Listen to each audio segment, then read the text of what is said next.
Oh.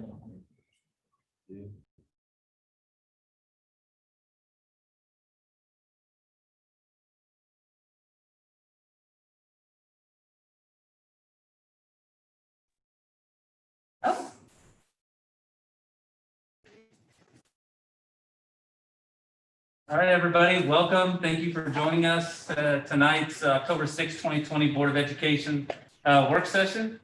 Brennan, could you call the roll, please, sir?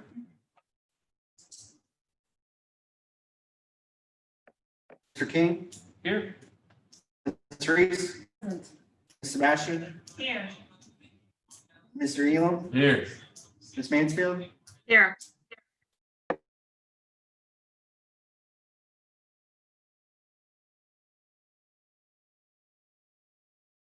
All right, moving down our agenda, additions to the agenda.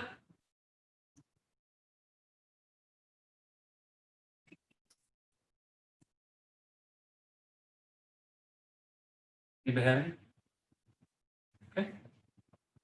Okay. Next would be, are we voting on any items? No. Okay.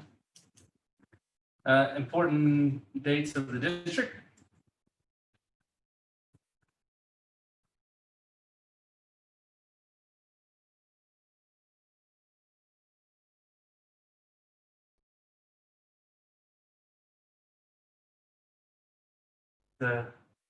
Been a fast 9 weeks almost.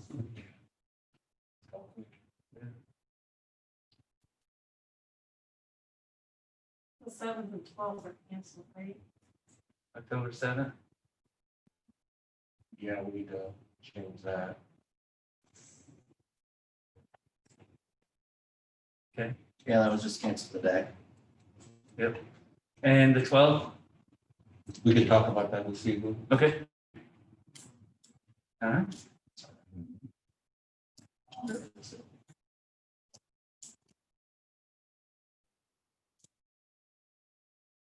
So, treasurer's items. Go ahead, Brennan. Board, I have the following minutes that will be reviewed and approved next Monday for the 1st, the 8th,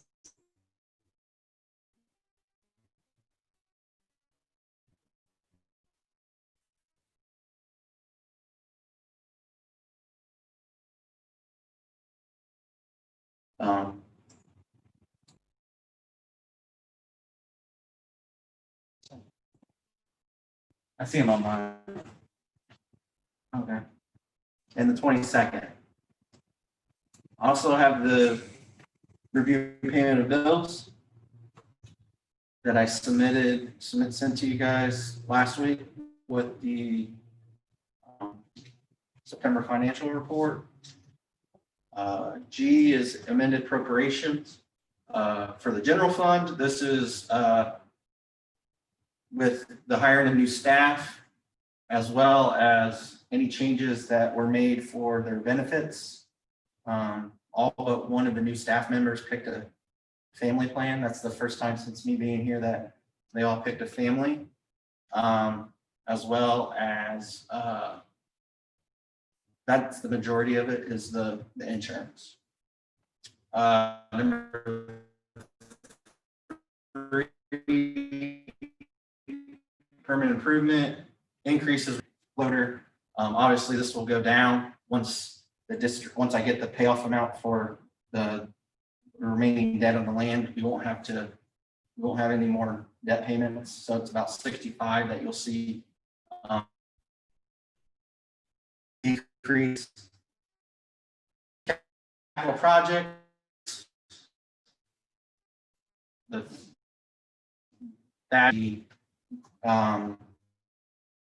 wetland and land surveys that are being done currently. 200, 300 funds, those are related to animals, and the budgets related to those activities being submitted and approved. And then the 500s are related to additional grant funds that were allocated to us from the state.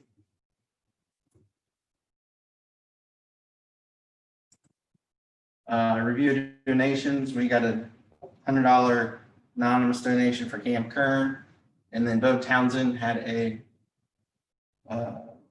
Teacher Appreciation Month, and 12 teachers from our district received a $200 donation in their name to be used in their classroom.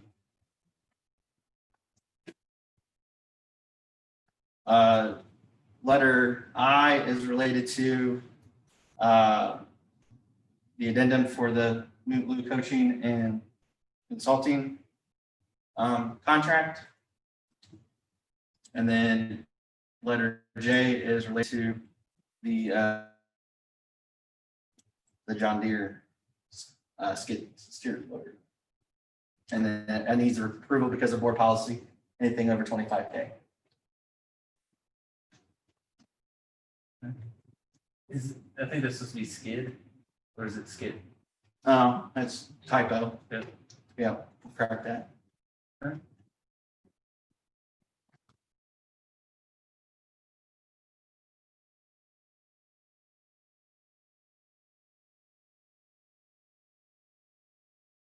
All right, next up will be superintendent's items. Wait, are we not? Oh, you can discuss. Oh, sorry. You have questions? You should ask.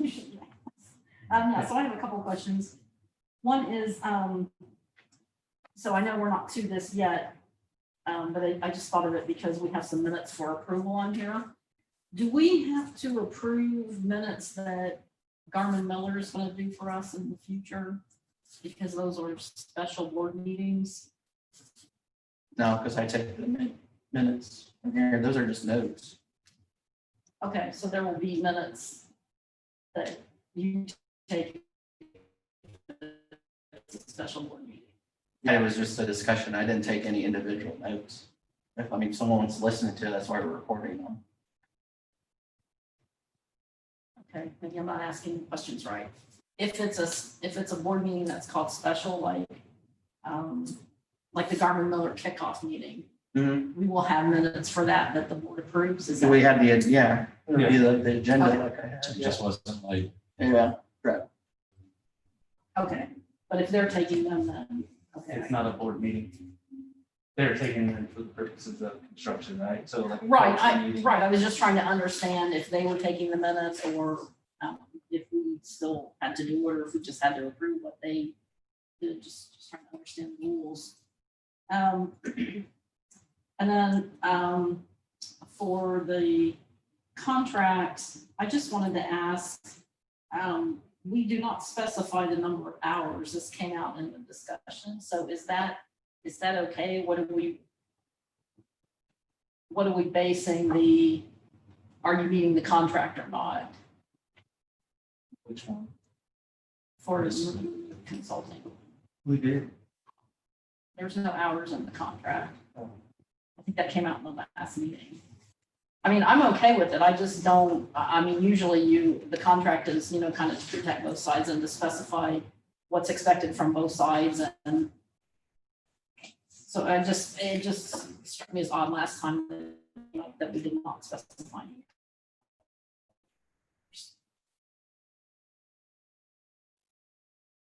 okay, I'll speak with her. So I don't know. I mean, is it okay? it's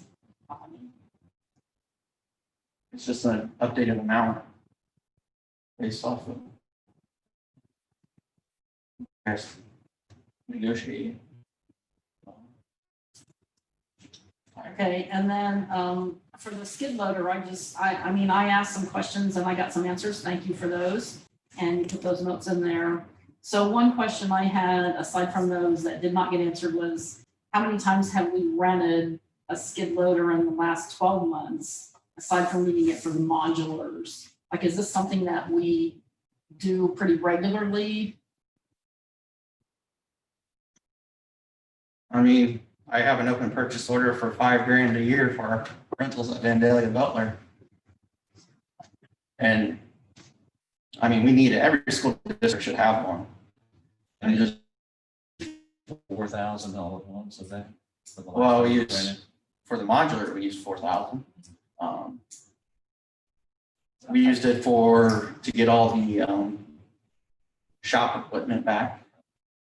But the big, I mean, the school supplies that we get, the paint that we get every year for the football field, they rather use that for snow instead of the Gator. The Gator is sometimes not capable of doing a great job, and was not Not powerful enough. powerful enough to do it. I asked Todd, I saw him at the soccer game.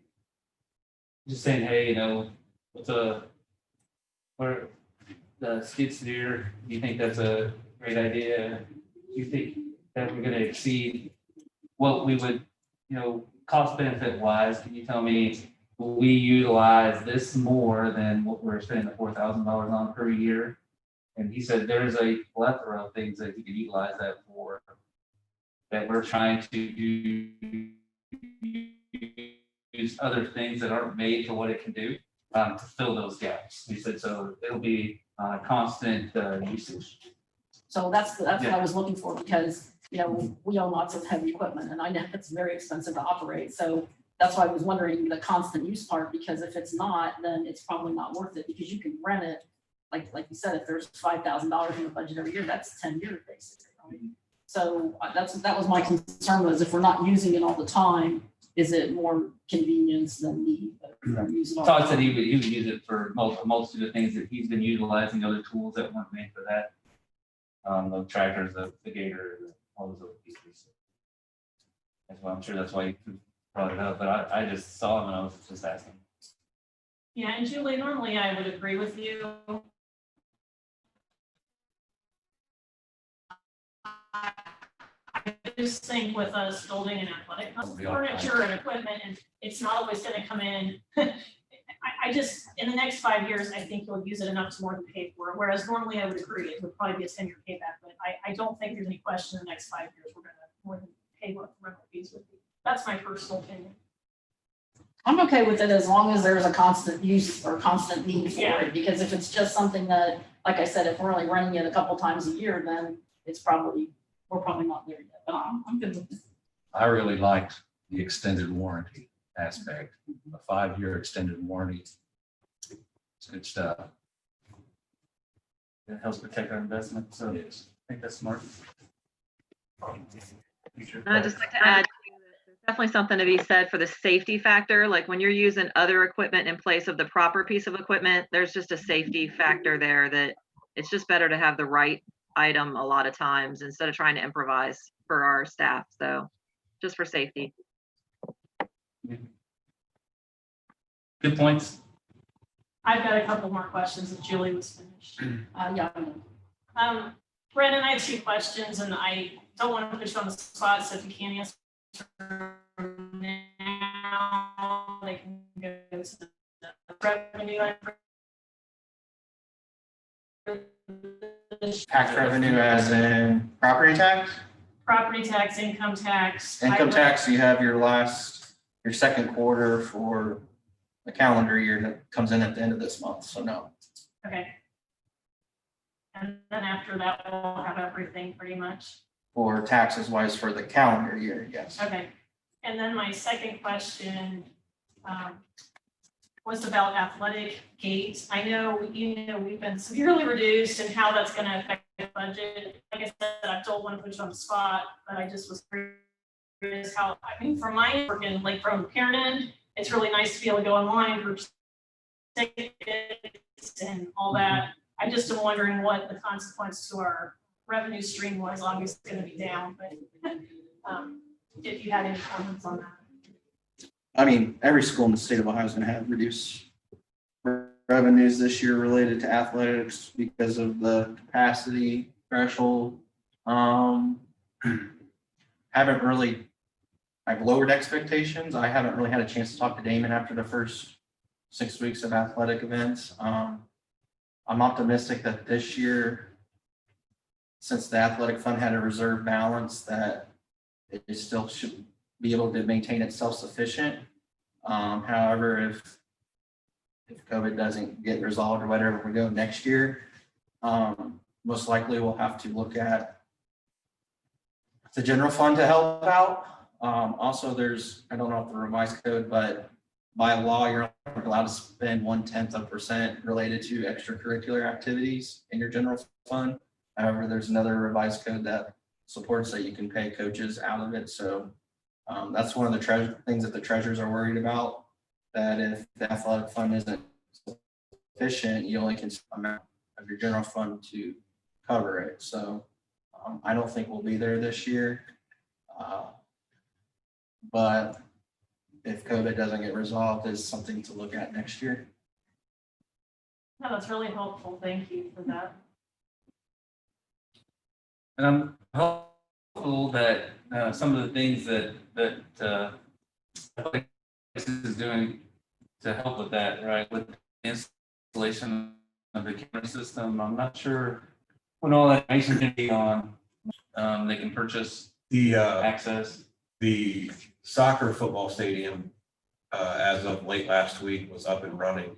NFHS still has some work to do on the high school gymnasium as far as getting that live streamed. I think having spoke with Mr. Smith, he indicated that he anticipated that being done by the middle of this week. And then hopefully by end of this week, he'll have information going out to the families and community members about access to both the soccer stadium, football stadium, and then also the gym. Okay, excellent. So I'm hoping however that program works, that they'll help with a little bit of the revenue as well. Okay.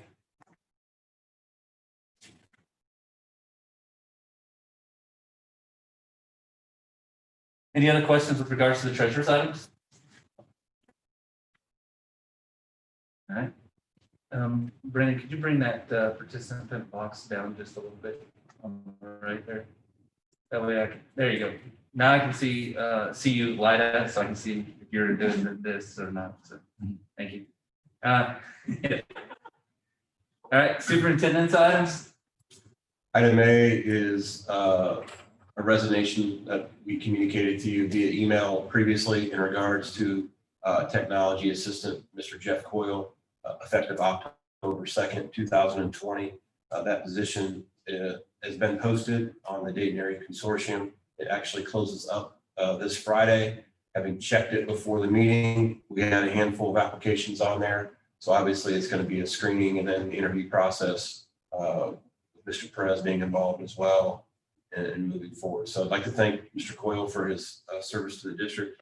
I'd like to wish him the very best in a new career opportunity that he received with Perry Pro Tech. Letter B has to do with supplemental position for this school year 2020, 2021. What we've also kind of encountered with option C, which is our online at-home learning experience, is that we have students with disabilities on IEPs that are going to require some additional assistance in the form of home instructor, meet the goals of their individualized education plan. So this evening, letters B and C, we have a couple of individuals that will be hired for home instruction for particular students. The first one is Mrs. Lauren Duhan. We opened this up to all staff members. So Mrs. Duhan stepped up internally and was willing to take one on. You can see the pay rate through there. Obviously, we're just hiring her through the first semester because students and their families have the option at the end of the first semester to continue with option C or come back to school. If the student that she's working with continues to proceed with option C, you more than likely will see her back on the agenda in the second semester for consideration. Letter C is also a second home instructor. We were not able to secure a second staff member to assist in this regard. So Mr. Cochran, our special education director, reached out to several local school districts, neighboring districts, to see if they had any staff members that would be willing to assist.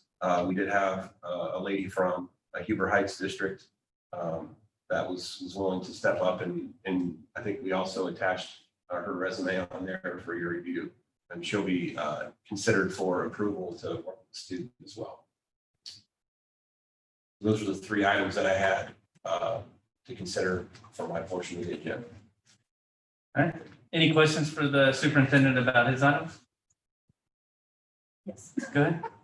No, I always have questions. So can you just explain what these home aides or home teaching assistants, what do they do? And, just tell us, like, just a general. Sure. So home instructors will travel to the children's residence, and they will make sure that they provide the necessary minutes that each student is required to receive. That's specifically written in their IEP, which is an individualized education plan document. Essentially, what those home instructors will do is make sure that the students receive their individually designed instruction to help them meet all goals within their IEP, but more specifically, math and language arts goals, which are what's written in IEPs. Thank you for that explanation. No problem. And then the other question I have is, so we had a technology meeting last week, and as you know, I'm the rep for that. I was going to talk about it at the next meeting.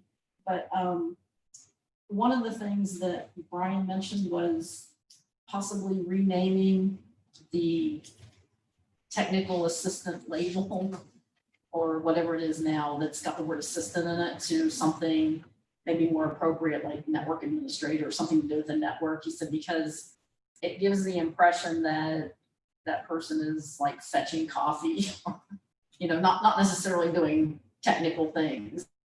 So I didn't know if, The last I spoke with him, he was looking at some potential job descriptions. And I mean, it could be what you were describing. A term that he used with me was like a computer technician okay, like label, but I don't know I'm not sure what the conversation you guys had in your meeting. So I can follow up with him tomorrow to kind of see where he's at with that and what his thoughts are on what that job could potentially look like and what the term or label is going to be for it. So I've had some brief discussions with him on it, but it's been maybe a week or so, and I have not heard back in regards to what he's thinking.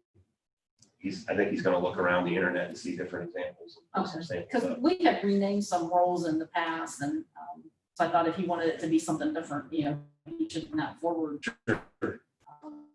Maybe before we post it, or as you're having a discussion with these guys, to, make it clear.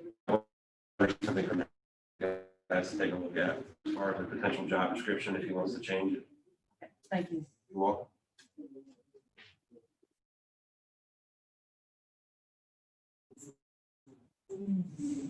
All right. Any other questions? All right.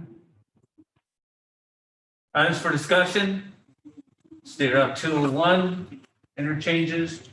Lori, could you provide us an update to that? Yes, I followed up with Gail further and followed up with Heber Heights Council, and I guess they discussed it at their work session last night. I would just like to thank the mayor, the city manager, and Heber Heights City Council for agreeing to address it in the future. I don't know what that solution is going to look like, but there's multiple issues. The one most concerning to me as a school board member is the left turn onto 201, and just how our buses are handling that. Gail said, I think we have 8 routes right now that go that direction. And the only other place she sees right now that's an issue is on Ross Road. That one can sometimes be difficult to get out of, but she said at 40 right now, there's no issues.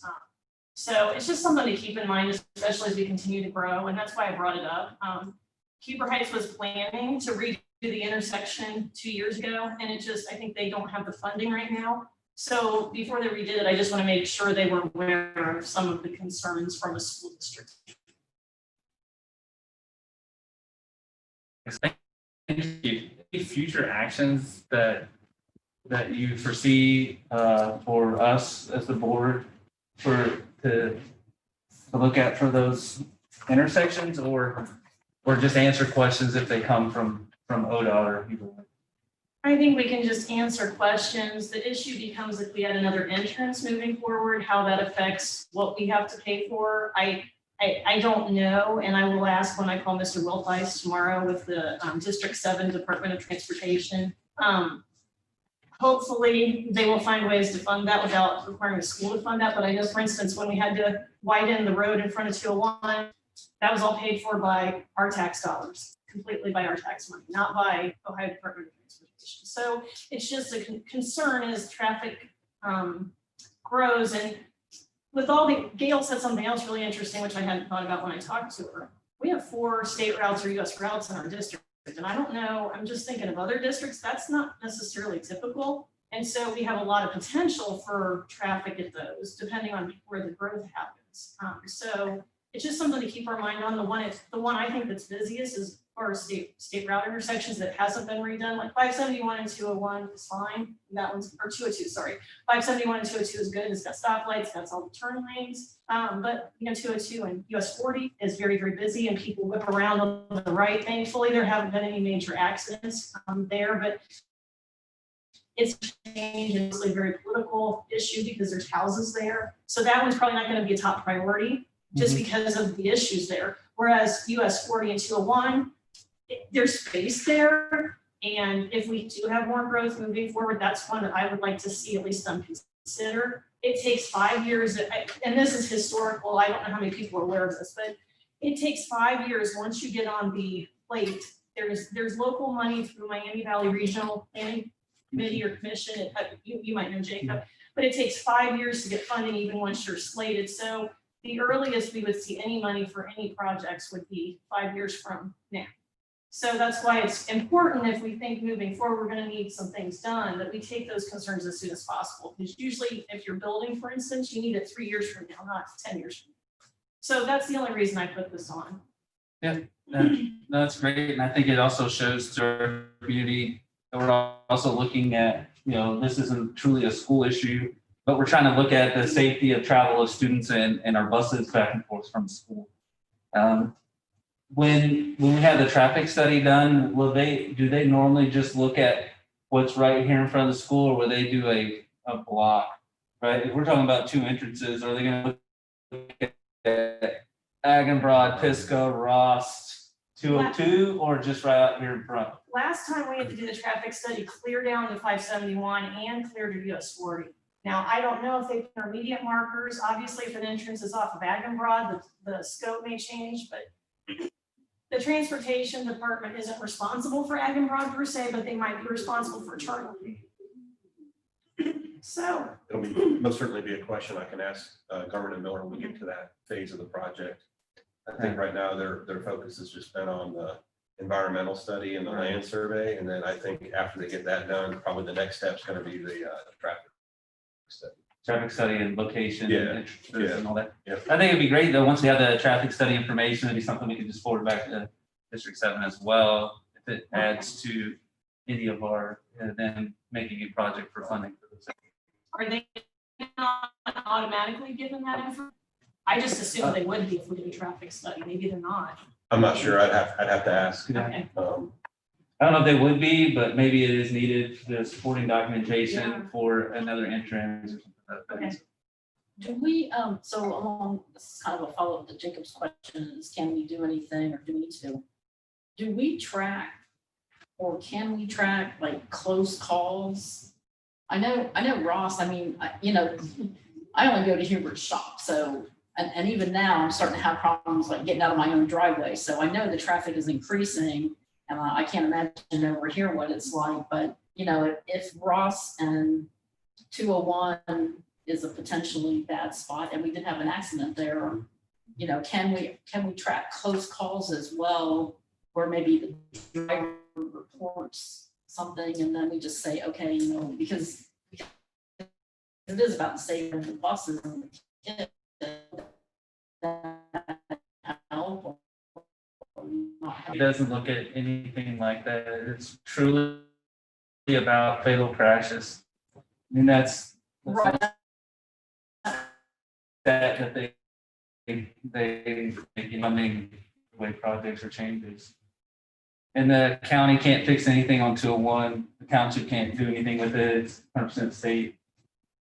So from that aspect, that would be something maybe a community group would do. A local community group, to petition for more support from ODOT. But I don't think that, my personal opinion is, I don't think that the school should be tasked kind of with that aggregation of data. and sending it out. But a community group that wants to take on the traffic and. But how does a community group know? I mean, it's the bus drivers who know, so. Oh, you're talking about just bus drivers themselves? Well, I think, our bus drivers I think it'd be good for them to talk about close calls, just because it can enhance training and enhance safety and awareness of sub bus drivers and things of that nature. I think it'd be a suggestion to Gail or something. Tomorrow morning. I was thinking like all the cars. I was I know, like, that's I gonna think be it- huge. I think it, I won't say forces, but if there's so many cars coming, I think whether you're a bus driver or whether you're just a regular person, I think you end up taking more chances to get out, because you can only wait so long. You know what I'm saying? Mhm. I'm not calling anybody a bad driver, but I do the same thing, right? I mean, you sit there so long and then eventually you may not wait as long as you normally would for a car length, the car length distance that you normally would wait. So, I mean, that's another concern to me is, maybe we're not having accidents, but, just because of the heavy traffic. Well, and I was down in Carriage Trail Saturday. I drove back and forth 3 times. And there were 3 of us lined up to turn left. It's busy on a Saturday afternoon. And the second car, again, was tired of waiting, and they weren't that close to an accident, didn't cause an accident, but again, if there had been a light there, it would have been, much safer. Right, and that's all I'm saying, is that eventually you're gonna get tired of waiting, and it's just the nature of being human, right? Okay. Yeah, so Lori, if you get any exchanges from your communications, please, send it out to us. So we can all save for us. I will do that. Thank you. I'd just Um, like to say, if I could, just thank you, Lori, because you have a great deal of connections to different people in the community in both Huber and the township, and that a lot of us just don't have that. And so it's great that you know who to call and who to contact to get these things on agendas. And I love that. So thank you for doing that. Well, it was the right time because it had come up 2 years ago, and I think finally I kind of pieced together who I needed to talk with. And like I said, we'll see how it all works out, but I think we have the right people involved, and it will take time and it will take money, but I'm excited, and I hope it pushes forward for everyone. Thank you. Anything else? Anybody else? All right. Communication of building projects and facilities. I know this was communicated back and forth from several on the board, as in, how do we think we're going to step forward with managing the amount of information for the construction projects? How do you think we should manage it? So from what Governor Miller thinks we should do to your opinion? If you look at several of the most recent projects that Governor Miller is either completing or has completed, one being up at Delida Local Schools, the other one being at New Bremen Local Schools. Once the contract is signed, which we all have coming up here pretty soon for your guys' consideration, we'll be adding, for lack of a better technology term, a tab to our website, which will have building projects. And then that's where we'll locate a lot of the schematic drawings, the BIM, the 3D model, videos. We'll have meeting minutes, weekly or monthly updates as far as like schedules of events, of things that are going on. What's the next steps in the process.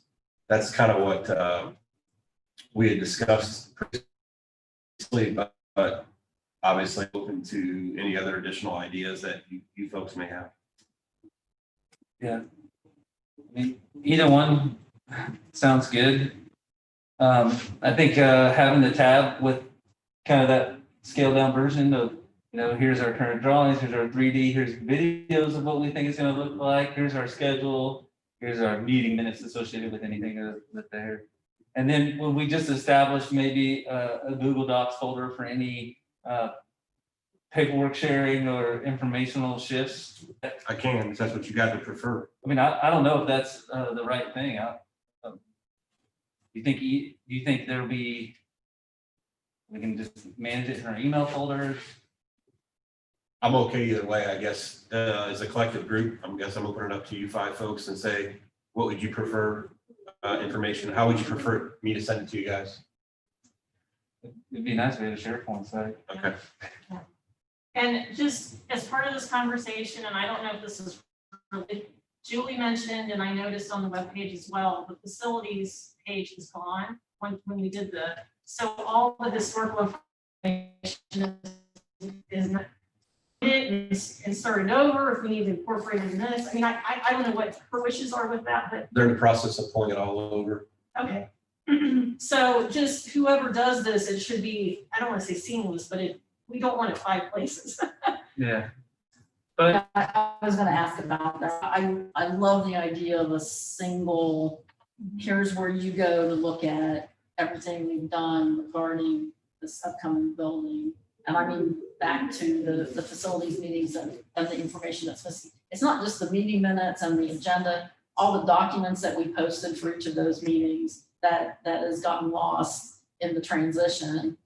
So I would like to see that history back there as well, so that if people that are new to the community or want to go back and look at something, it's there. And it's good to have it in one place. The document, the way they've structured the documents on the website is not very friendly for me, because you have to know the date that you want to find that document, because it's folder driven, it's object oriented. So you have to know the object and then click several times to get to it, versus the old thing was a nice grid that had the date and then the document. So you could just look down through the documents and kind of find the one that you wanted if you were looking for something. So I don't know if we can have a page that is a little more friendly about finding the documents, or some kind of a search. I don't know.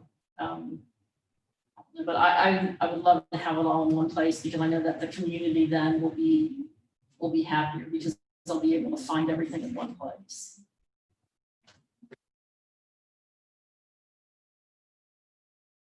okay, so we'll have the facilities tab, we'll have the old information that they're pulling as much of that as they can, and then the second piece of that would be the new facility construction projects. Okay. Um, So moving forward, I guess, for clarification purposes, so we're all on the same page, we create a Google Doc. Do you want me to just place things in there, or do you guys want me to email you things in addition to that? So I'm saying, I guess, I'll place it in Google Docs, but you won't get an update every time I put something in there. If you put an alert on the folder, doesn't it send you a message? How do you do that? I like email. Okay, I can do it however you guys want. I I'm like just saying, getting notified, but I don't want it, if I dump it into a folder, it just goes in a folder, and then you're gonna have to click on the folder and see all the updates. It's not gonna send you an email that you're getting a new, unless you can do it. I have no idea how to do that. I can figure it out. Why don't you just Brian about that tomorrow, because that would be optimal. We got an email and stuck it in folder. yeah, if they can send us, then the next thing is just gonna be email it that way. I mean, Which is what I've been doing, right? right, yeah. Okay. That, from that aspect. Okay. I don't think you should have to do 2 steps, where you could do one, Okay, right? So I think it's either you can put in the Google Docs and send the alert, and it sends us an alert that's there, or just email it, okay. if you can't do it. So I'll check with Brian about the alert. I'm sure it's possible, and then that would make it easy. And you guys get an email and it'll get put in the folder. And then, yeah, I think that should capture all those, and then we have the stuff for the community on the outside. Okay. I think that's key, that way we can kind of keep track of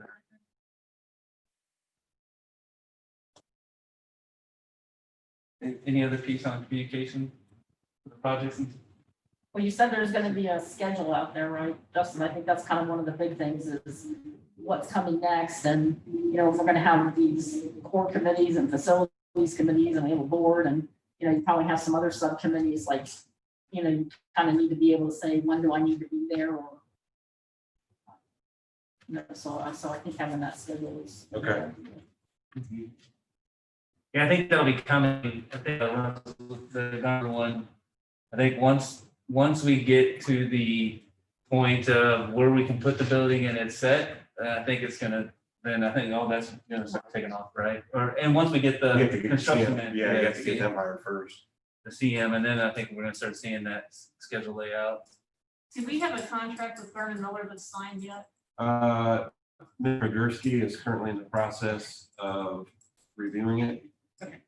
He gave us some recommendations. Okay. And then where are we at, Brendan, with that? We have to go back to Governor Miller, or is he asking us to wait? I have no clue, to be honest with you. I know we have to ask some of the questions that he asked us to ask them, Okay. but I don't know if he.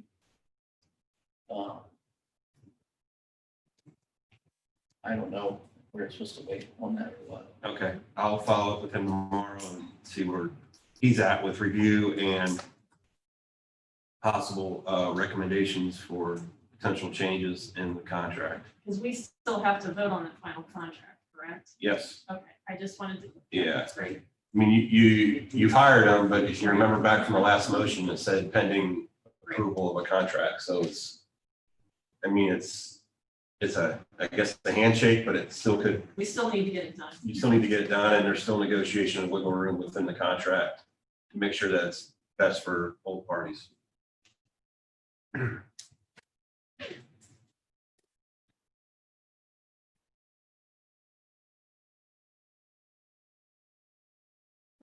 Any other items with that? Thank you, Ryan. Let's see. Next up, cafeteria fees. With the discussion, not having enough lunch money system in place, status update. I know that Brennan, I believe, has created the account and the system for doing it all. Not been created. Okay, I sent you guys the procedures of how the count would be handled by the food service and treasurer. I sent you the current policy that I was able to find on the old website of unpaid meal charge policy that we currently follow between K through 5 and 6 through 12. And the last discussion was there's some concerns or questions on the policy.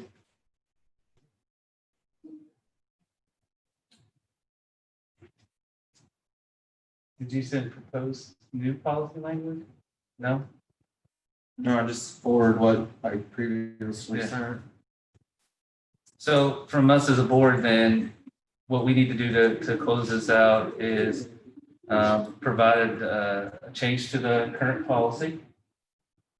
And approval of the Bethel High lunch account.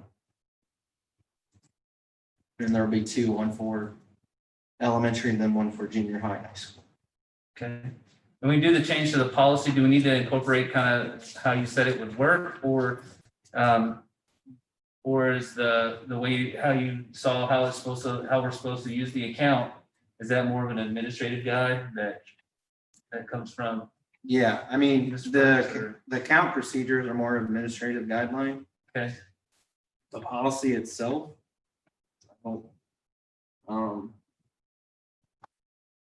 I don't necessarily think you need to change, okay, but I mean, you put these procedures as part of your unpaid meal charge policy, but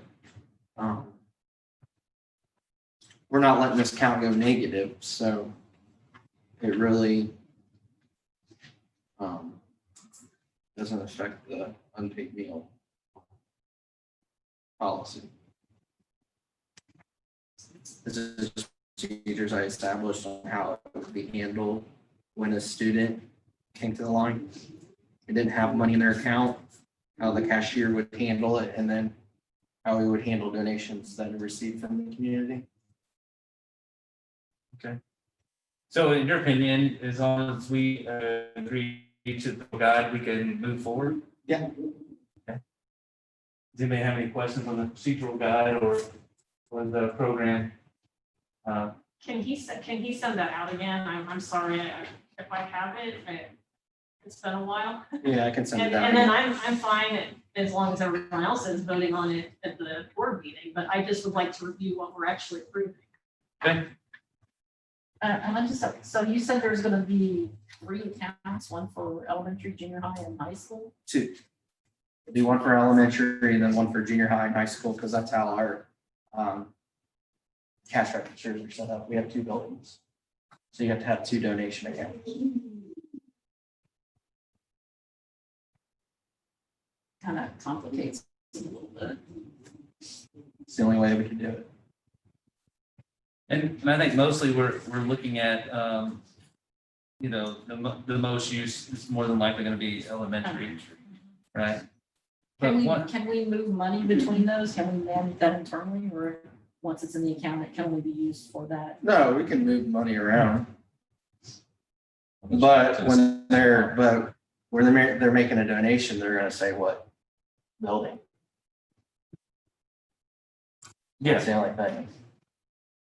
right. Unless you want to update the policy or procedures saying that you can do that, and that's the only reason why. I think one of the things that was around it was, because this has been a long time, we generated this back in January, right? And then all of a sudden COVID happened, so we focused on that and get that. One of the questions I think we already had around the meals was around the fees in the program. Right?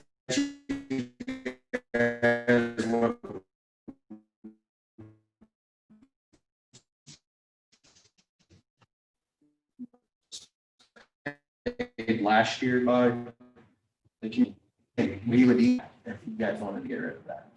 So And I can tell you right now, that will deplete your food service, since you're a growing school district. I would recommend that, because they can still bring money here. Yes, there's a delay lag, but to me, that option was for the parents as another option for them. They don't have to use it. right. So I was just trying to see if those really connected, right? So what we're saying is, my thoughts are, we're not talking really the fees associated with that program as is for now. And look at paid meal policy, the Bethel high lunch account procedure. And looking and focusing on that, because once we have that approved, then hopefully with Holly and her team, we can really advertise that out to the community to accept the donations. Now, parents won't be able to use the current system to add money to those accounts now. So the only way they can really do it is to send in money. So they can bring money send money, like it says in there, to the central office, or they can go to the food service during when we're in session and donate. Okay. That sounds great. So in the policy, are we gonna talk about how many times a child can use this account? Because that was the problem before, right? When the school was funding, it was the same kids. Kind of using I just, based on board or administrator guidelines, a student may not be permitted to use the Bethel lunch account if the student has constant user and does not have a free reduced lunch application submitted.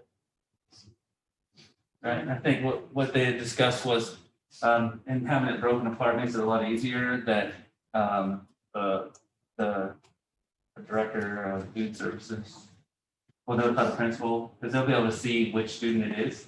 And then that principal should be having that conversation with the family saying, hey, this is happening on a recurring basis. Do you have an application for free and reduced lunches? Is there a communication problem? From this point. Right, so I'm just asking, do we have to put in policy or? I don't, And I was just leaving it up to the food service people to determine that. Yeah. Because they're gonna have the direct knowledge.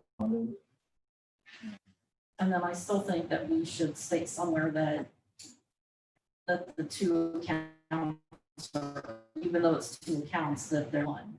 Because here's the thing, like, what if there was money in the high school account, but not in the elementary, and some kid came without money that day? I mean, people would not understand, well, there was no money in that account, but we had plenty of money. It doesn't make sense, right? The people that are gonna donate to that are gonna want who needs it to get it. Right, I think people are donating, right? So either one, they're gonna say, I don't know, put half in elementary, half in high school, not, if that's what you have to do it, split it up. But the reason why there's Brandon, correct me if I misunderstand this, but the reason why there's an elementary and a high school, just for tracking purposes with students. Right, if you're a middle school or high school student, the only account that will show up of the Hive account will be the middle school, high school, the elementary will not show up because they're not an elementary student. And then that allows them to be able to track them, but we can utilize the funds. We can move it cross-functional. across the board, yeah. So again, I was just asking, you should state that in policy that. It's an administrative policy, so that's not gonna be seen by the public. We can talk about it though, when we do the board meeting. We don't need any policy changes. What's that? So did we end up saying we don't need any policy changes then, or we do? Brennan, Well, this isn't even in your NOAA. I just found this on the food service webpage. There's no NOAA assigned number to it, so So we should create a policy? I'm just saying, I found this when I first started, I found this policy on the district webpage under food service, on district letterhead. Okay. It's not in the NOAA board policies. Would it typically be in the I board mean, policy? that's where I would look first for all board policies, because usually in a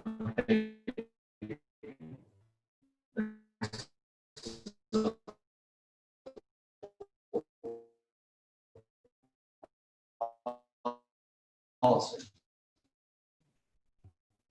So we need to create a policy.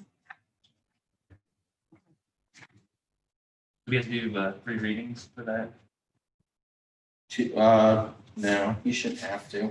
I don't know, I just got the invite today for our quarter semi-annual update with NOAA rep. So I could ask him Okay. during that, but I don't think so, but you might just because you're added into NOAA. Because you have to read it twice. And then, I'm guessing it would fall into the, he'll tell us the best. Students, Yeah, I don't know. If it's students or programs. Yeah, correct. Oh, there's operations, and programs, all that now.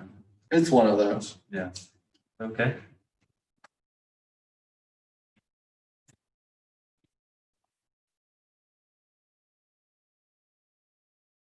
Any other discussion? So then Brennan, just to summarize, so we're on the same page, Brennan's gonna send us the existing policy or whatever he's proposing. And then he'll get with the rep. And then we'll vote on it. By some point in the future. If needed. I just forwarded out to all the BOE and CC Brennan, the policy and the plan that Brennan proposed. Thanks. Thank you. And it includes the discussion on the fees. Awesome. Thanks, Jacob. So, any other discussion on the fees?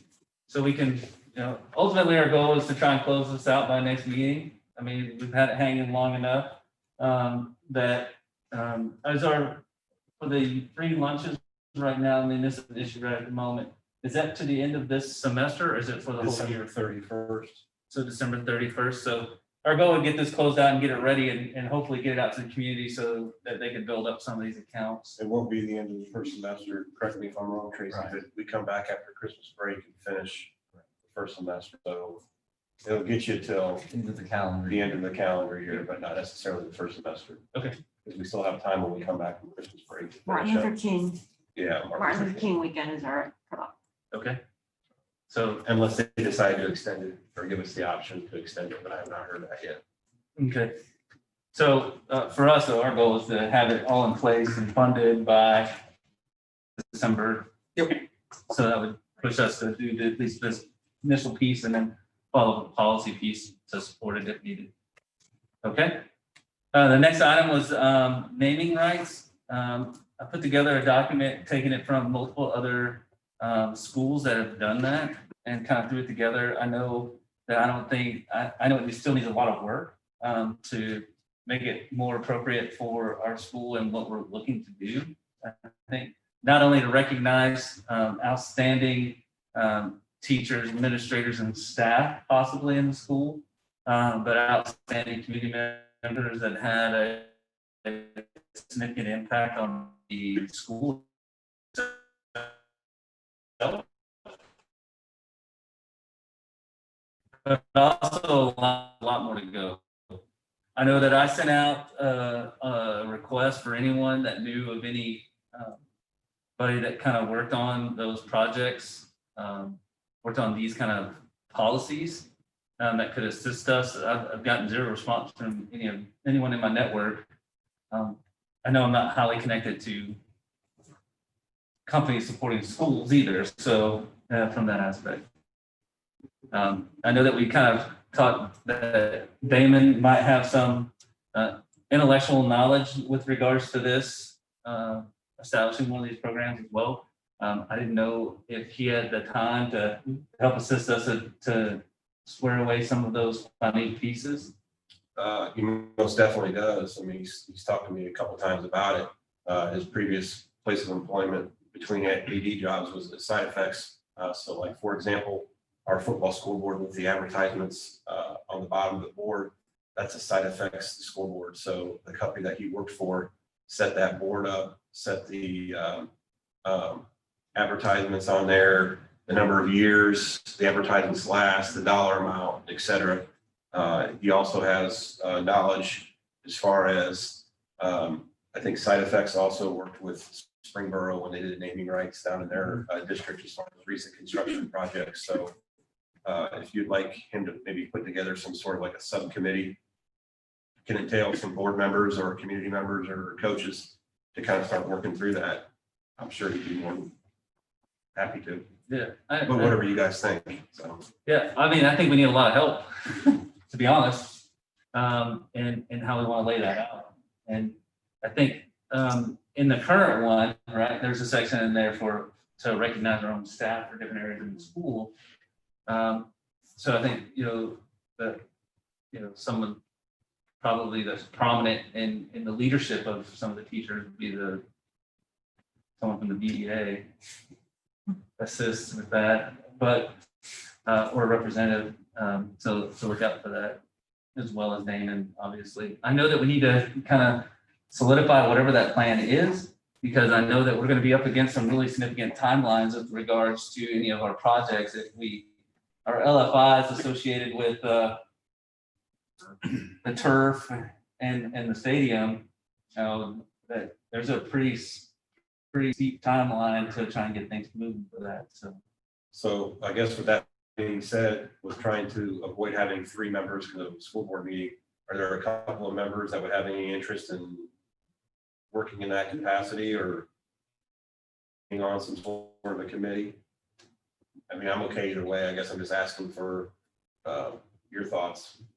Danny, is that something you might be interested in? And Jacob, if you have the time, do it. I can do it if you don't. I mean, I don't know where you're. I think more than likely it's going to be during the day where it might have the most constrained amount of time. Sure. But I'm going to submit whatever I have. Yeah. Do I mean, that, I'll but be if- unless Julie or Liza would like, I can work with Danny on that. I mean, because I think we know a lot of people and have different perspectives. I think that'd be great. I think maybe can we get a business person from the community? Yeah. Maybe somebody who's donated in the past or would like to donate, because that kind of got squashed for a while, I think. We didn't. Yeah, we didn't take anything. We didn't do any. Relatively new here, although I've gotten to meet a lot of good people. I don't know everybody, obviously. So, I mean, if you have any insight on who those people might be, that I'd be willing to take your guys' suggestions on people I could reach out to, or if you know people you could reach out to. And probably to use the best use of their time would be is get a couple iterations into it, and then probably by the second meeting, then start inviting that business partner in, so that we kind of have a framework, and we're not taking up a whole lot of their time as well, but that they could just play right into to help fund you, how it should be structured. What do you think? Great idea, Julie, about bringing in somebody from the business. I know there's several around and there's, you know, Maybe can we put an ad on Facebook and say, you know, if you're a business and want to, I don't know. I We mean, can definitely do that. I mean, we can publicize that like we did the finance committee. we Yeah, do that. we didn't have much success. And we also do have. It's a good idea. We just laugh because. We can try. We do have as part of our requirements as a school and school board, we do have a business group that helps us. And so we may just reach out to them. It's the business leaders that are over the Is it over the ESC? ESC that we've adopted as our business references as well. So they may be a good group just to do that as well as the local business as well. Whichever one. I was just thinking, I know there's people, businesses that had donated in the past and got a little sign out there. And, you know, I was just thinking maybe one of them would have some input. Agreed. Well, I think it helps us manage our expectations as well. What about the trustee who recently was hired? Is he still at Concrete Sealants? Would he be interested? I mean, he's definitely got the business background, and I don't know if he was gonna stay in the area. Gary, I big. think he. Oh, okay.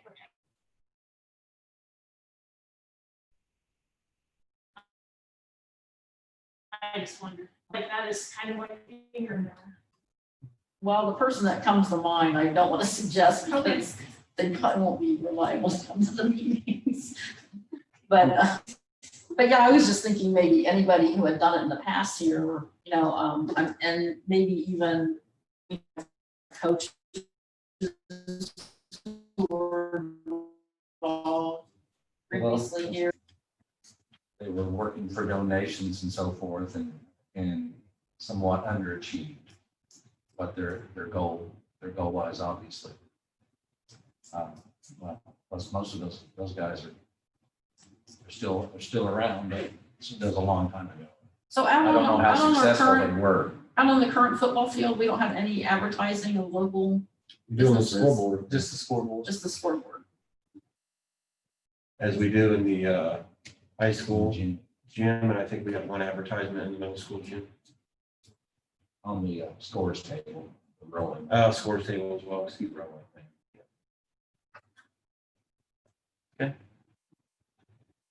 I think that's a great way forward. Okay.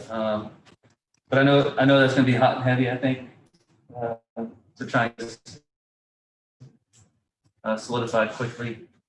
I know. What's I our know target Ben- date to have something together, Jacob, just kind of to give us an idea? So I believe Governor Miller told that a good idea to Damon, Mr. Smith, was needed to have all this funding readily available by 1 April, which was in the tune of 100,000, almost 200,000. Correct. So we had to have a policy in place and the ability to work with. So my guess is we would probably have to work expeditiously to have it at least approved in December. That would allow him to January at the latest, so that there'd be time to put it in motion. Okay, So not all that has to be naming rights, though. Some of that could be advertising. Correct. Yeah, it would encompass the whole thing. So naming rights, and that thing it talks about naming rights, sponsorships. Sponsorship is the advertising, all those pieces. and Brennan, there was one caveat, right? There was something you had said with the borrowing cost we weren't able to exceed. What was that again? I believe it's 5% of the market value, but I'm gonna double check with Jennifer to get clarification on that. And would it be market value of that That space, the total project, the total The cost? project, the facility, the football stadium. So for, say, somebody wanted to sponsor the turf field, for example, that, whatever that would be, counts as the 5% of that total project. I'll have to ask her if there's a difference between sponsoring and naming rights. I don't know, Okay. because on the Damon showed me Marysville or whatever, there's a bank that's on the field, I believe. Yeah, so I think some do. Eli has that on the basketball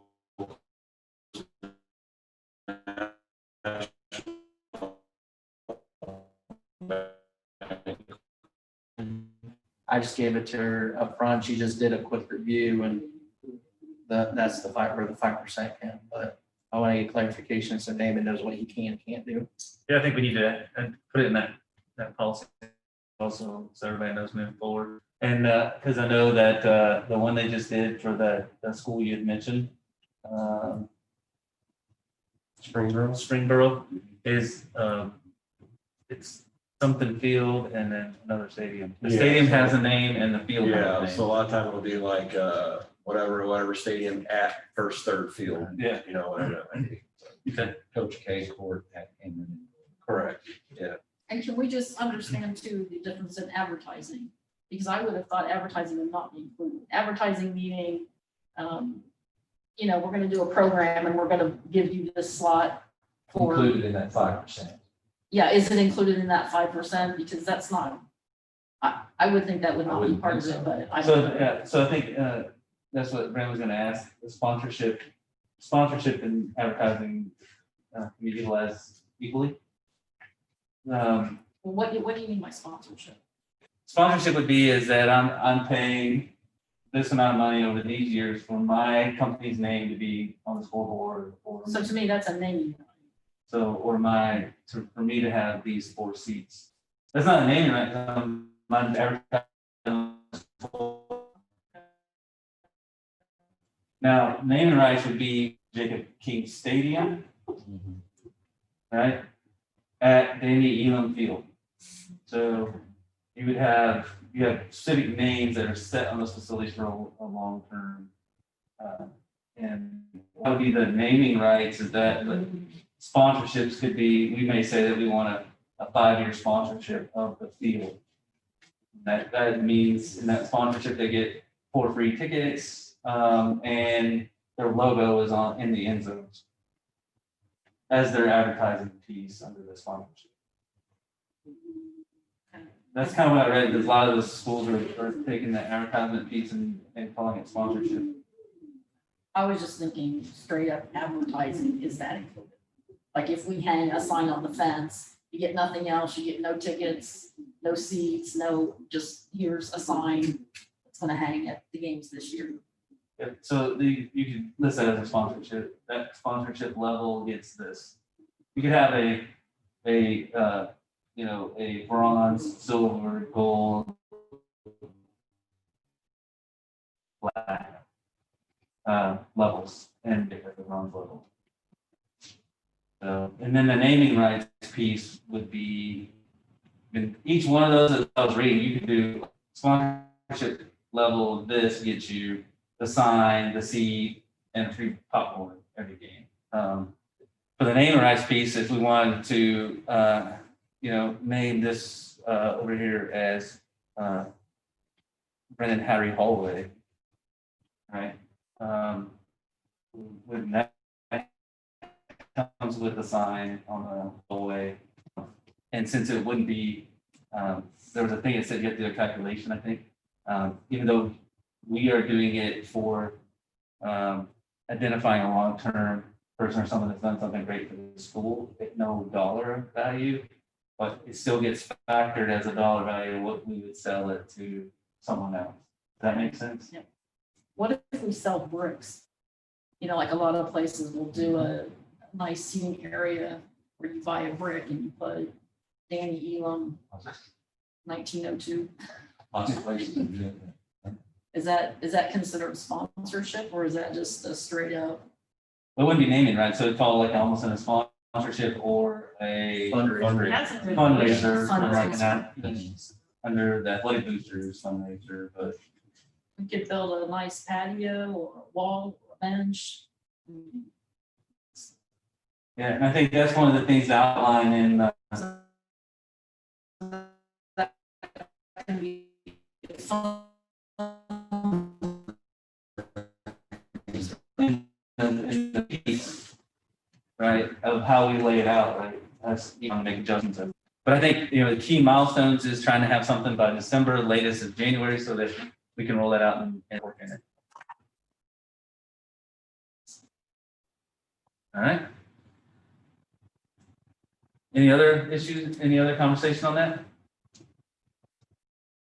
Okay, Policy on future TIF district tax abatement properties. Brendan had sent this to us a while back for us to complete. I know we went back and forth with conversation of what do we need to do different for commercial properties versus residential properties. The kind of policy covers residential. It doesn't really state it's assumed residential. We're concerned about including commercial properties.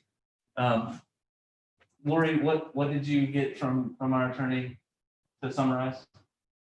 Basically, we could put administrative guidelines in, that the policy is fine as it is. So my concern is over the long term, when none of us are board members, you two aren't administrators, what the policy means. And to me, it means we need to distinguish what we want with commercial properties. I don't think a business isn't going to come here if they want to do a tax abatement and read that policy and come here. They're going to be like, okay, see ya, and go to the next community. That's my concern with putting that restrictive policy.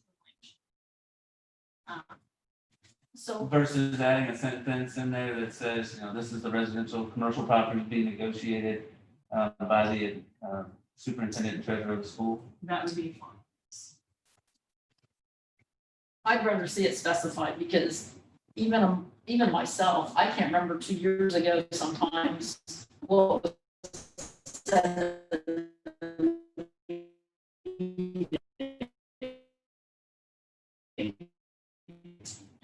So I think. Another sentence on so for commercial properties, those will be negotiated by the superintendent and treasurer on behalf of, so that it clearly delineates, here's residential, this is what we're doing for commercial, so they can come talk, right? From that aspect, and then that kind of delineates the two. It's almost kind of, I have faith in Justin and Brennan negotiating on behalf of the school district all day long. So, I mean, is that something where you want those people to come to a board meeting and present to you folks?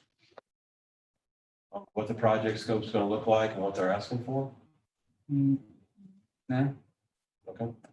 Originally, I thought Brendan put this policy in place, so if people were scanning, they would know what our policy is, so they didn't call him. And so my concern is if I'm a business and I scan the policy, it basically says, well, that you're gonna try to get 100% of the revenue. That's not what I want, so I'm gonna go down the street to Franklin or Lebanon or Middletown or somewhere else. Well, I think also to put some, not just on Brennan to have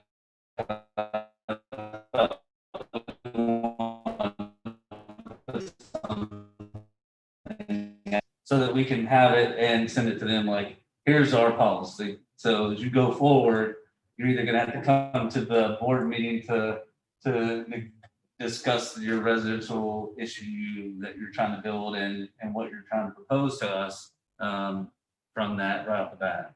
So, and commercial, that could be sliced 10 ways of how that could go down. And so having you guys negotiate on the best behalf of the school district, I think is the most appropriate. So even on a commercial though, ultimately does whatever board's in place at the time, they still have to vote on it, right? To accept the contract, yeah. Yeah. But there's They also, don't need your approval if it's 75% and not greater than 10 years. They don't need our approval. Right. They can go right ahead and do it. No, I mean, on the commercial side, if we put a line in there that says that the superintendent and treasurer are the chief negotiators, does it ultimately end up at the board for approval, or would that be it? Yeah, all just have to, if it's over that threshold, Okay, board has to approve it. We can't on our own. Right. You can negotiate it and present it to you to approve. I'm with Lori, then I say add the one liner that clears it up. And Well, and Brennan, I actually looked this afternoon, I looked through several districts locally, I could not find anything in tax abatement. I mean, I searched, and so I don't know which districts, if you got this from, Rossford, I'm sorry. So, I mean, it's like I checked TIP, I checked, some of the districts I know, and I didn't check Huber, I should have checked Huber, but I was surprised nobody had policy in place locally, because I thought, well, that would be, look at theirs and see what they've done. I would look at schools that are seeing residential and commercial growth, so that's gonna be most of your Columbus, like Wallentangy, what about Miami Leeds? Sunbury, Boone, Walnut. I've been working with that treasurer, because once you get that, I'm gonna send them this, and I price, so they can use it because that's what they're experiencing. So not every school district's gonna be affected by this because Sure. they're not seeing it, so. Same issues. Right. So Brent, could you resend that to me? I can add the sentence on there. Yeah. And then put it up for the next board meeting so we can close that out as well. You can, or you can do it when you do the updates for Neola, because those are coming up next month. Okay. Because we have a meeting with Norm Monday. Oh, you're saying it would need to roll into Neola. Yeah, because I Okay. would make sure they would have to sign the number and everything. Okay. So if you wanted to make it smooth, you would just do the first reading with all the other ones that we're updating. Okay. And if we add a line, does John have to look at it as well? No, that's pretty much what his guidance was. Was that exact sentence I read. I'm not that smart. I just repeated what he wrote. Yeah. So.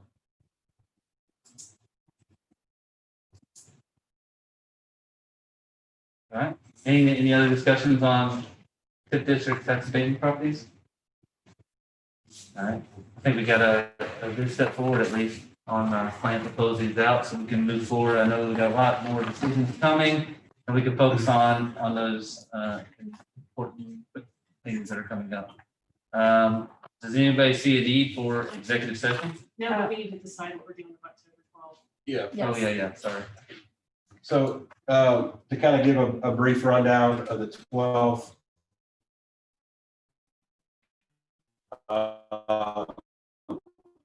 Governor Miller recommends that have submitted proposals. Peterson Construction, Conger Group, and Shook Construction will present to the Facilities Committee and the board on November 4th.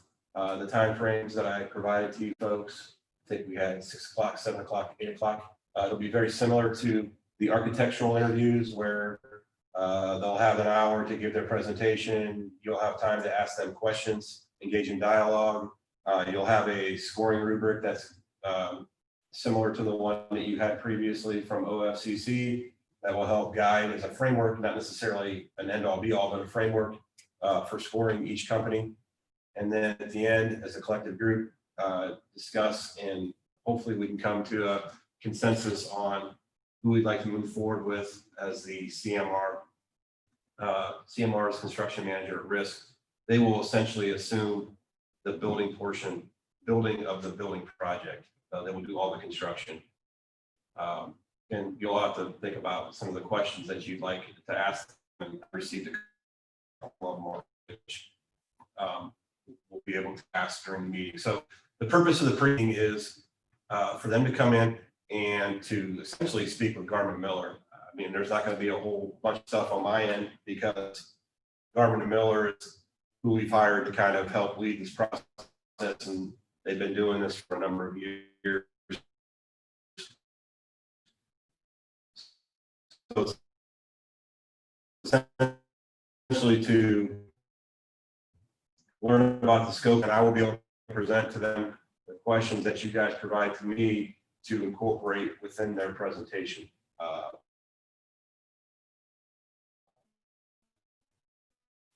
I set it up for 30 minutes total, just to have some time in case it ran over or we have a little bit of a transition time between groups. So the 12th, it will take place at 5 o'clock, 5:30. 6. I would fully anticipate being done by 6:20, 6:30. How does the group feel about maybe having our facility committee?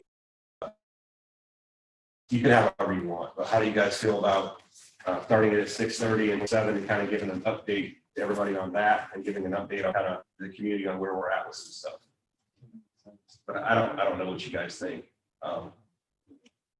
My biggest concern with having a 2-hour meeting right now is there's a lot of work being done, but it's behind the scenes, like the environmental study and the land survey. And really a lot of our can make as a team can't be done until we know what the land looks like and the different locations on where things can potentially be.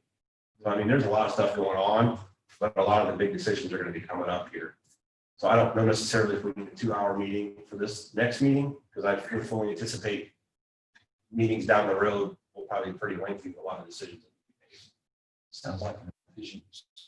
Yeah, I mean, Yeah, I'm with you. I was thinking about what was gonna be on the agenda yesterday, and I mean, that's what I wrote to you in the email is, it's basically just status of what's been happening. and what's Yeah. coming up. Yes. So we get in a half hour. Yeah, like I said, the environmental study is being done the next couple of days, and obviously that's do their big long report, and then the land survey gets done, and that'll tell us a lot as far as, if we want to put a building this location, here's what you could potentially run into, and this might potentially be extra costs that we didn't think about. But we really can't have those talks until those studies are done. Right. So, So yeah, I think if you just, that's what I was saying, if you could just give a quick status on what's been happening and yeah, what's coming up and just let everybody know that. okay. And then I'll give some updates too on upcoming dates as far as like educational visioning meetings that will have board members, community members, staff involved as well. So that'll be where folks can give a lot of input on, do they want a 1-floor design, a 2-floor design? Kind of want that kind of stuff. I'll get a lot of input on their thoughts on. And when do you think that, how far out is that? I would fully anticipate within the next 2 to 3 weeks. So I'll have to get that out tomorrow, probably. So they won't be done at facility committee nights, then it'll be a different night. Yeah, then you'll have updates for facility committee meetings. So, because the problem with it is if you're going to try to incorporate staff, potentially students, some of that stuff's going to be done during the day. So I can see a combination of day and night meetings, kind of like what we did with our strategic plan process. Like, then I'm also trying to take into consideration too, we've tried to limit outside people as much as possible in the building. So you got smaller groups and more sessions. I don't know what that looks like. Just trying to maintain safety of the building, and we're pretty lucky with health so far in the district, and I just don't want to do anything that might Disrupt that balance. Yeah. 100%. Any way to do that outside? do it on campus. Yeah. You got a location.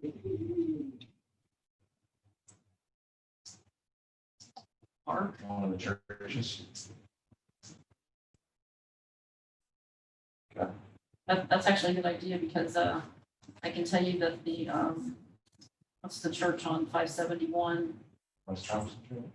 No, on 571 by New Carlisle, Oh, the Baptist the Church. Baptist church. So they actually have either purchased or rented picnic tables, and they have a shelter out in the back. I'm assuming that's where they're doing services probably. I don't know, because I have a friend who lives next to them. You have to drive back there. So, yeah, that could be a good idea if there's some sort of outside thing with the shelter. It's not too far out because it's gonna get cold. Yeah. We just set up, set groups for the gym. A set number, Okay. kind of what we look at, less than what we have in a basketball game, obviously. Yeah. That way they are extra spread out. They don't have to actually traverse through the school. They can come straight in, provide information and go straight back out. Spread out. Out in the bleachers. Spread out. I mean, outside bleachers. I think depending on, it's starting to get cold out. So, Well, we're gonna have a good one in summer. yeah, Yeah. but Yeah. Plan around it. versus just saying, hey, we're gonna be in the gym. Here it is. This is the sign up for this session, and only this many. Be done. Will we have a virtual option too? Yeah. Yeah. I would fully anticipate virtually taping something and having that on the website, and then also having a survey as well to get people's feedback. Similar to what we did with like our master facilities. Master plan. facilities plan. We actually were able to get a lot of Yeah. quality responses from the survey, which is great. I mean, 400 and some responses was 400 and some responses. So, Yeah, and they may be able to, our Miller may be able to aggregate some of that information already, so that we can get new information. So or at least review questions and how it was answered, to gather some of that data to drive the next level of questions that need to be asked. Okay.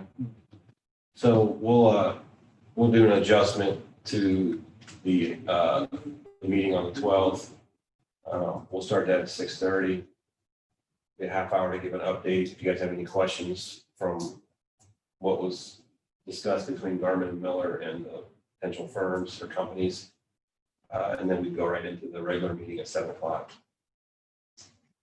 And I think too, is if we did those in smaller sessions, then, and people can sign up for them, that would allow for us to at least have, if we had 3 sessions, and, you know, maximum 2 board members could be at each one, that way it just ran, Garmin Miller could run that. We can sign up for all 3 different groups. So this is the October 12th sessions. We're talking about Jacob. No, October 12th is our facility. yeah. No, I was talking The about, 3 sessions on October 12th. Who goes? no, not on October 12th, just in a couple weeks. Okay. That date hasn't been selected. It hasn't been selected for the community, but input. Meeting is facilities committee meeting at 6:30. I'm talking about the 3 days out with each of the Garmin Miller's holding. Okay. Oh, no, different, totally different. What were you asking, sorry? I wasn't talking about that meeting. I was Okay. talking about the community meeting. Okay. Yeah, So the you're done dates with for the that? educational visioning with the community and parents, those days have not been set yet. So now we have Are the- you asking about the pre-meetings at 5:30 and 6? Are you asking about the pre-meetings? whenever If any of they're us are done, attending those? Yeah. And for those meetings, right, Julia's expressed interest in being there. Lida, are you able to make that meeting? Yeah, I can be there. Okay.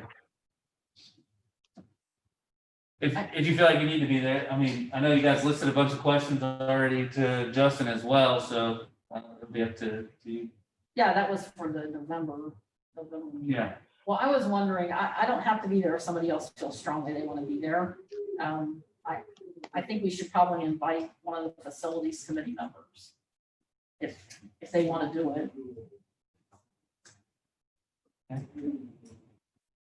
I don't know, Justin, what do you think? I offered you guys to attend, so I think I opened it up to a member or 2 or facility member, so. Yeah, and since that's traditionally a facilities committee time, I don't mind either way. I'm happy to do it.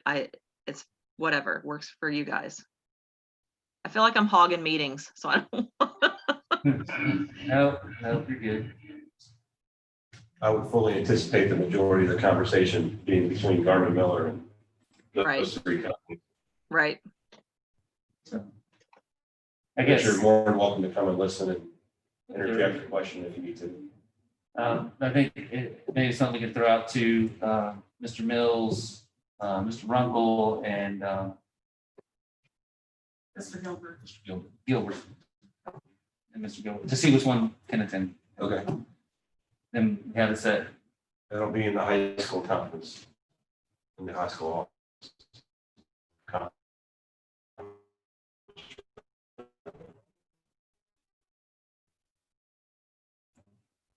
So I'll send an email out to those 3 guys. Okay. I was thinking back when I was like, didn't that get converted to the classroom? But that's No, it's- high school. Yeah, high school office. I wasn't thinking high school. So. Ooh, man, I missed 2 things already today. All right. All right, so we discuss, any other discussion on the October 12th facility committee at 6:30? We have who's attending the pre-meeting from that. Is there any other items to discuss with regards to the October 12th day?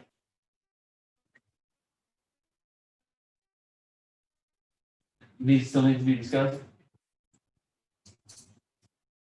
Okay. Does anybody have a reason to go to executive session?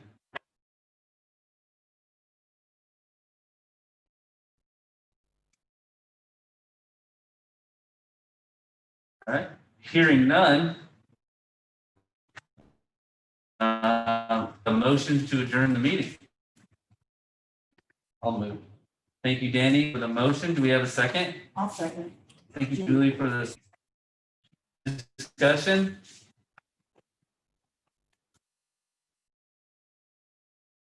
Brandon, could you call the roll, please, sir? Mr. Elam, Yes. Ms. Reese, Yes. Mr. King, Yes. Ms. Mansfield, Yes. Ms. Sebastian.